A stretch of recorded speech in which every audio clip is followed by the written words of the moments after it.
اس میں شرکت کرنے والوں کے اوپر، اہتمام کرنے والوں پہ، کہ آپ مثال ہے کہ آپ روز کسی کا دروازہ کھٹکائیں، روز کسی کے دروازے پہ آپ بھیک لینے جائیں، کوئی کام کے لیے بھی جائیں، تو کبھی نہ کبھی وہ ایک بندہ وہ جس کے گھر آپ جا رہے ہیں وہ آخر آپ کی بات سن ہی لے گا، جو آپ کی حاجت وہ پوری کر ہی دے گا وہ آپ کی. کیوں؟ وہ کہے گا یار یہ ہر مہینے آ جاتا ہے، ہر مہینے میرے دروازے پہ آ جاتا ہے یہ، اور میں اس کو لفٹ نہیں کراتا. تو یہ تو بزرگان دین ہیں، اللہ کے ولی ہیں، ان کے دروازے میں ایک جائے دیا جائے تو یہ 100 ریٹرن کرتے ہیں آپ کو. وہ اللہ بھی خوش ہوتا کہ یہ میرے ولیوں کو اصال کر رہے ہیں. حضور پر صلی اللہ علیہ وسلم کو سوال کیا جاتا ہے، جتنے ہمارے نسبتیں ہمارے پاس ہیں، جس سے ہمارے واسطے ہیں، تمام بزرگان دین کو اولیاء کرام اس کا ثواب پیش کیا جاتا ہے، درجہ بدرجہ پیش کیا جاتا ہے، جو حضور پر صلی اللہ علیہ وسلم کی بارگاہ تک پیش ہوتا ہے.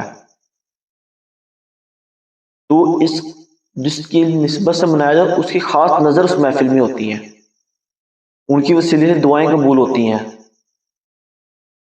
اور جیسے بتایا کرامت، سب سے بڑی کرامت یہ ہے کہ جو آپ کا نیک کام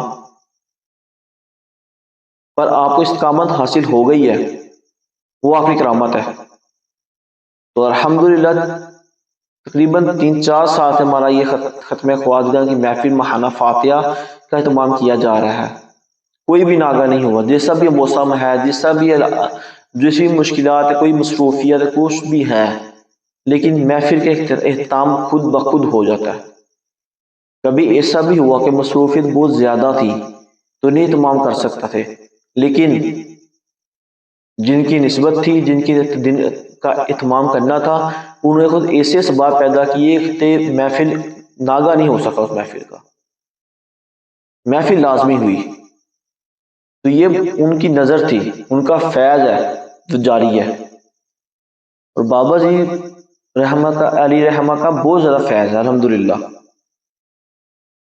اس پر پھر کبھی کلام فرمائیں گے کہ کیا ان کی برکتیں ہیں. بابا فرید علی گنج شیخ رحمۃ اللہ تعالی کس طرح کرم نوازی کی ہوئی ہے، یہ پھر کبھی بیان کیا جائے گا. لیکن یہ ہے کہ ان کی نظر کرم ہے.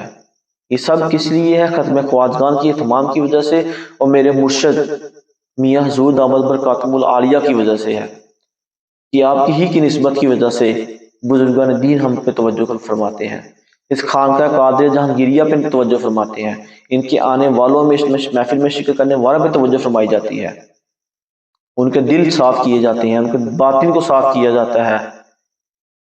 جو دل پہ داغ پڑ جاتے ہیں گناہوں کی وجہ سے، غفلت کی وجہ سے، وہ دھو دیے جاتے ہیں. تو جو